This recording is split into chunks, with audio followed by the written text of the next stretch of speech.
सनातन हिंदू धर्म की अधर्म का प्राणियों में विश्व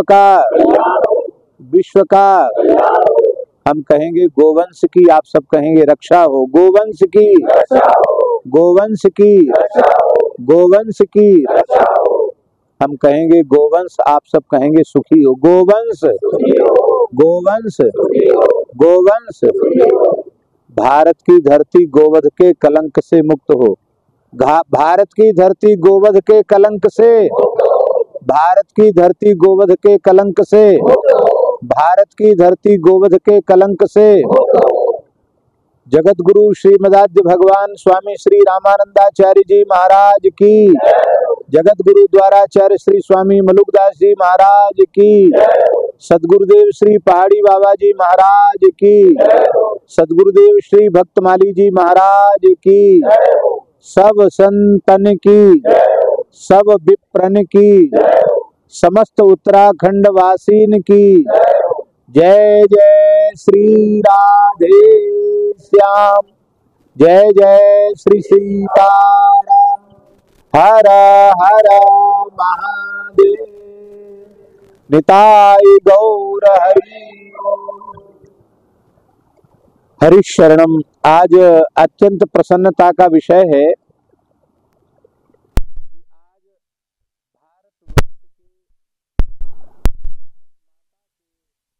एक ऐसे महान पावन दिवस है जिनके बलिदान भारत का अभिन्न अंग कश्मीर बन पाया है। कश्मीर में जम्मू हुई है, अथवा जो वर्तमान शासकों के द्वारा, भारतीय जनता पार्टी के द्वारा जो पिछली बार 370 समाप्त हुई है, उसके मूल में महान देशभक्त, राष्ट्रभक्त, भारत माता के अमर सपूत डॉक्टर श्री श्यामा प्रसाद जी मुखर्जी, जो जनसंघ के संस्थापक थे और जिन्होंने बलिदान दिया, आज उनका पावन दिवस है। आज उनकी स्मृति में देश के यशस्वी प्रधानमंत्री श्री नरेंद्र भाई मोदी जी ने एक वृक्ष अपनी माता के नाम, यह अभियान का शुभारंभ आज के पवित्र दिन से आरंभ किया है। और इसी पावन अवसर पर मध्य प्रदेश के यशस्वी मुख्यमंत्री डॉक्टर श्री मोहन यादव जी ने 5 करोड़ वृक्ष मध्य प्रदेश में लगाने का संकल्प लिया आज की तिथि में, जिनमें 5 लाख वृक्ष तो केवल भोपाल में आज लगाए गए हैं और 5 लाख से ऊपर 51 लाख वृक्ष हमारे अत्यंत प्रिय कैबिनेट मंत्री श्री कैलाश श्री रमेश मेंदोला जी के सानिध्य में और मंडल अनेक संतों के पावन सानिध्य में हमारे अत्यंत प्रिय महामंडलेश्वर राम गोपाल दास जी और उस क्षेत्र के जितने संत महंत हैं, उनके पावन सानिध्य में और भारतवर्ष की परम वंदनीय महामंडलेश्वर श्री कनकेश्वरी माता जी के पावन सानिध्य में आज 51 लाख वृक्षों का वहाँ पौधारोपण, वृक्षारोपण हुआ है। धरती माता के श्रृंगार के लिए, विकृत पर्यावरण को परिष्कृत करने के लिए वृक्षारोपण अत्यंत आवश्यक है। श्री कैलाश विजयवर्गीय जी का हमसे भी बड़ा आग्रह था कि आप इस तिथि पर हमारे साथ रह करके वृक्षारोपण के इस महोत्सव में योगदान दें, लेकिन हमारा इस गुप्त नवरात्रि के अवसर पर उत्तरकाशी क्षेत्र में भगवती श्री भागीरथी गंगा के तट पर रह कर के और कुछ साधन करने का विचार था और पहले से यह कार्यक्रम सुनिश्चित था, इसलिए हम शरीर से उस उत्सव में भले ही उपस्थित न हो पाए हों, पर मन से भोपाल के, इंदौर के और पूरे मध्य प्रदेश के सभी जनपदों में, नगरों में, ग्राम पंचायतों में जो भी वृक्षारोपण के उत्सव हो रहे हैं उनमें हमारी मानसिक हृदय से सहभागिता है। और आज डॉक्टर श्यामा प्रसाद मुखर्जी के ही पावन स्मरण में हम यहाँ भी वृक्षारोपण कर रहे हैं। यहाँ ये मलुकपीठ सेवा संस्थान न्यास वृंदावन का ही यह एक आश्रम है। क्या नाम है आश्रम? श्री पहाड़ी बाबा भक्तमाली जी गरैया गौड़ी बद्रीश नस्ल संरक्षण संवर्धन केंद्र, श्री मलुकपीठ आश्रम, उत्तरकाशी क्षेत्र, सिरोंज ग्राम, सेंज गांव। तो यहाँ जो उत्तराखंड की सबसे प्राचीन वेद लक्षणा गाय है, बद्रीश गाय, जिसको यहाँ की लोकल भाषा में गरैया घोड़ी कहते हैं, वो नस्ल प्रायः विलुप्त हो रही है और नस्ल का संकरीकरण भी हो रहा है। संकर प्रजाति का पशु पहाड़ क्षेत्र में भी आ गया है, तो शुद्धतम नस्ल यहाँ संरक्षित भी की जानी है और उसका संवर्धन भी करना है। इस कार्य में हमारे राघव दास जी यहाँ के प्रबंधक के रूप में बहुत बढ़िया कार्य कर रहे हैं।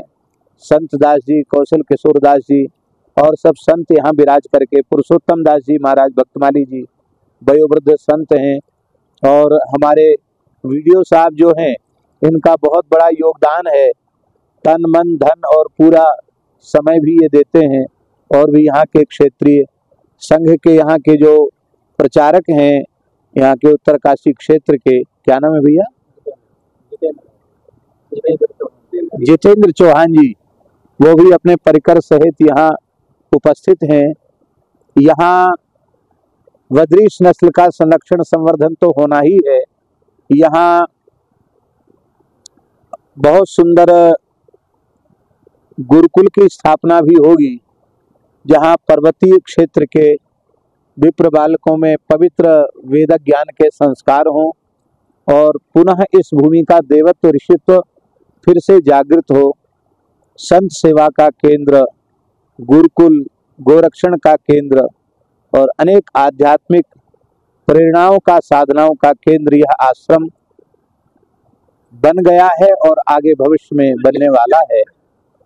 तो हम इस पवित्र अवसर पर भगवती गंगा से प्रार्थना करते हैं कि इसी प्रकार से हम सबकी सत प्रवृत्ति गौ, ब्राह्मण, संत, दीन दुखियों की सेवा में निरंतर बनी रहे और निरंतर वृद्धि को प्राप्त होती जाए। आज यहाँ बहुत से वृक्षों का रोपण हुआ है। पीपल है, बट है, बिल्व है और भी अनेक प्रकार के वृक्ष जो यहाँ पर्वतीय क्षेत्र के वृक्ष हैं, उन वृक्षों का भी यहाँ सब संतों के द्वारा आज वृक्षारोपण महोत्सव है। हमारे वीडियो साहब भी देवदारू के, चीड़ के, बांस के भी लाए हैं, बांस और देवदार के बहुत से वृक्ष लाए हैं, उन सब का भी रोपण। तो ये सब बहुत सुंदर कार्यक्रम आज भगवत कृपा से हुआ है। चंदन के वृक्ष भी आए हैं और चंदन के वृक्ष भी आरोपित किए गए हैं। हमारे यहाँ शास्त्रों में ऐसा लिखा है, स्कंद पुराण का वचन है, 10 पुत्र समा कन्या, 10 पुत्र समा कन्या, 10 पुत्रों के समान एक कन्या होती है। जो लोग कहते हैं कि हमारे यहाँ स्त्रियों का आदर नहीं है, उनको वस्तुतः धर्मशास्त्र का ज्ञान ही नहीं। लिखा है 10 पुत्र समा कन्या, 10 पुत्रों के समान कन्या होती है और 10 कन्या समो तरु, 10 कन्याओं का पवित्र कुल में विवाह करके कन्यादान करने से जिस पुण्य की प्राप्ति होती है, वह पुण्य केवल एक वृक्ष लगा देने से प्राप्त हो जाता है। 10 कन्या समो तरु। और किसी पवित्र जलाशय अथवा किसी पवित्र नदी के तट पर गंगा यमुना हो तब तो क्या कहना। उसके तट पर यदि कोई बट का पेड़, पीपल का पेड़, गूलर का पेड़ और पाकर का पेड़, यहाँ पाकर होता है कि नहीं, नहीं होता है, तो बट, पीपर, पाकर, गूलर, इन वृक्षों को कोई लगा दे तो 10,000 त्रिकाल संध्योपासन करने वाले, वेद पाठ करने वाले तपोधन ब्राह्मणों को, ब्रह्मचारियों को जीवाने का जो पुण्य होता है वह पुण्य केवल उन वृक्षों को लगा देने से प्राप्त होता है प्रतिदिन, क्योंकि हजारों पक्षी उससे अपने उदर की पूर्ति करते हैं, आहार ग्रहण करते हैं। संपूर्ण कामनाओं की पूर्ति वृक्षारोपण से हमारे शास्त्रों में बताई गई है। वृक्षों का बड़ा महात्म्य है। पीपल तो साक्षात भगवान नारायण का स्वरूप है।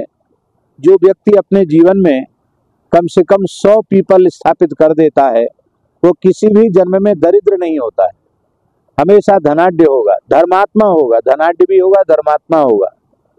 बट का वृक्ष सुख शांति का विस्तार करने वाला है, अमंगल का नाश करने वाला है। अशोक का वृक्ष शोक को नष्ट करने वाला है। किसी को उत्तम पत्नी की प्राप्ति के चाहता हो तो अनार का हमारे में लिखा है। आरोग्य की कामना हो तो नीम का वृक्ष लगाए। ऐसे पुराणों में सभी वृक्ष, वृद्धि की कामना हो तो बट का पेड़ लगाए, अंकोल का पेड़ लगाए, अकोला जिसको कहते हैं, अंकोल का वृक्ष लगाए। परिवार में सुख समृद्धि और शांति सदा बनी रहे ऐसी इच्छा हो तो पाकर का वृक्ष लगाए, क्योंकि पाकर ब्रह्मा जी का स्वरूप है, बट शिव जी का स्वरूप है। घर में, स्थान में सदा लक्ष्मी का निवास रहे ऐसी इच्छा हो तो विल्व का वृक्ष लगाए, क्योंकि विल्व साक्षात लक्ष्मी का स्वरूप है। तो कहने का आशय है कि हमारे यहाँ वृक्षों को भी देवी देवताओं का स्वरूप माना गया है, और इसके पीछे मूल में भावना यही है कि जैसे हम देवी देवताओं का आदर करते हैं इसी प्रकार से हम वृक्षों का भी आदर करें, वृक्षों का समाधान करें, वृक्षों का पालन पोषण करें। वृक्षों की सेवा से भी संपूर्ण प्रकार की कामनाओं की पूर्ति हो जाती है। यहाँ गायों का भी आप दृश्य ले लें, उधर गायें चर रही हैं, यहाँ से दिख रही हैं, आश्रम की ही गाय हैं, ये सब उत्तम बद्रीश नस्ल की गाय हैं। इधर श्री गंगा जी की निरंतर हर हर हर हर हर हर ध्वनि गंगा जी की निरंतर आ रही है, और हमारे चारों ओर हिमालय का दिव्य दर्शन हो रहा है, हिमालय की तराई का दर्शन हो रहा है। और एक बड़ी विलक्षण बात है कि ये जो श्री पहाड़ी बाबा भक्तमाली जी आश्रम है, मलुक पीठ है उत्तरकाशी क्षेत्र का, इसमें आश्रम की परिधि में गंगा जी उत्तर वाहिनी, यह एक बड़ा विलक्षण प्रकार का एक चमत्कार ही समझो। ये निश्चित ही, ये क्या है, वाह, यह उठा करिए, वाह, बहुत दिव्य सुगंध। भैया आरती लेके आओ, गंगा जी की आरती कर लेते हैं। आरती लेके आओ, कहाँ है भैया, बड़ी आरती लेके आओ।